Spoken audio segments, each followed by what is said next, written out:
Бүгүн Борбордо жазык укуктук багыттагы жаңы мыйзамдар деген аталыштагы маалымат жыйын өттү. Жыйындын жүрүшүндө эксперттер жаңырган жылдын алгачкы күнүнөн тарта күчүнө кире турган жаңы кылмыш кодекси туурасында журналисттерге маалымат беришти. Эксперттердин айтуусунда 2019 жылдын 1-январынан баштап Кыргыз Республикасынын жазык кодекси, жоруктар жөнүндө кодекс, жазык процесстик кодекс, жазык аткаруу кодекс, бузуулар жөнүндө кодекс, пробация жөнүндө, мунапыс берүү негиздери жана аны колдонуу тартиби жөнүндө мыйзамдар күчүнө кирет. Ал эми новеллалардын ишке кириши бир гана сот тутумунун эмес, прокуратура органдары, адвокатура, ички иштер министрлиги, өкмөттүн дагы даярдыгына байланыштуу болот.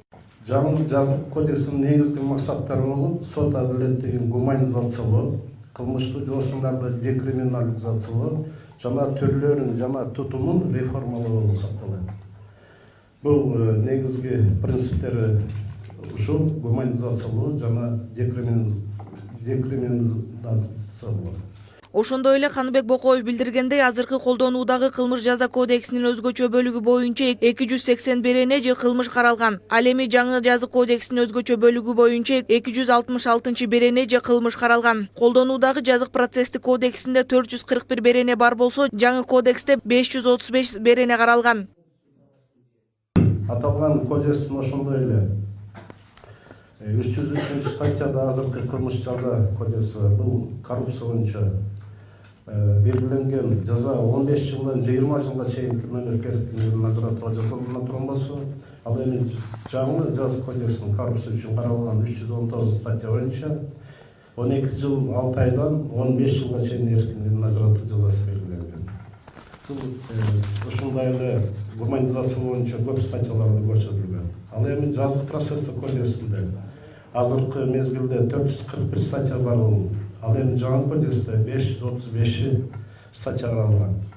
Ал эми юридикалык илимдеринин доктору профессор Кынат Сманалиевдин айтымында иштелип чыккан кодекстер эл аралык стандарттарга жана Кыргыз Республикасынын 2013-2017 жылдарга болгон туруктуу өнүгүү стратегиясына жооп берет. Учурда колдонуудагы жазык процесстик кодексинде перспективдүү мүнөздөгү элементтер болуп, сотко чейинки жана соттук өндүрүш анча өнүккөн эмес. Ушул жагдайларды эске алып, жаңы кодекстерди иштеп чыгууга туура келген. Мында жаңы түшүнүктөр жана институттар да киргизилип жатканын кошумчалады. Эти кодексы должны соответствовать международным стандартам, а также стратегии устойчивого развития Кыргызской Республики на 2013-2017 годы.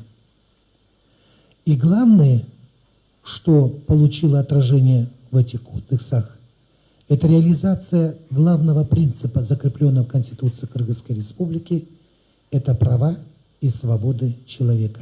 Ал эми Кыргыз Республикасынын башкы прокуратурасынын башкармалыгынын прокурору Азиз Шүкүрбеков прокуратура органдарына жазык укуктук статистиканы жүргүзүү функциясы коюлгандыгын билдирди. Мындан ары кылмыш иштерин каттоо ички иштер министрлигине жүктөлсө, өз убагында катталуу жана көзөмөл прокуратура органдарына жүктөлгөн. Бул максаттар үчүн бирдиктүү автоматташтырылган система түзүлүп, тагыраак айтканда электрондук каттоо китеби иштелип чыгып, бул программанын негизинде кылмыштардын жана жоруктардын бирдиктүү реестри түзүлөт. Мындан ары баардык кылмыштар менен жоруктар бирдиктүү базада катталып, ага кирүүгө арыз жазган адамдын өзүнүн дагы мүмкүнчүлүгү пайда болот. Мындан сырткары 2019 жылдын январынан тарта күчүнө кире турган жаңы кылмыш кодекси боюнча органдардын жетекчилерине буга чейин адистер тарабынан атайын окутулуп, тренингдер өткөрүлгөн. Сот системасында 5 киши, 5 судья, прокуратура органынан 6, ички иштер министрлигине 10 кызматкер, мамлекеттик БКМдан 4 кызматкер, жаза аткаруу системасынан 7 кызматкер, финансылык полицияда 3, Кыргыз улуттук университеттен 1 жана Кыргыз орус славян университетинен 4 тренер, андан адвокатурадан 4 тренер даярдалган. Мына ушул тренерлер бүгүнкү күндө ар бир ушул органдарда өзүнүн системасында окуу сабактарды өткөрүлөт. Бул тренерлерге сертификат берилген.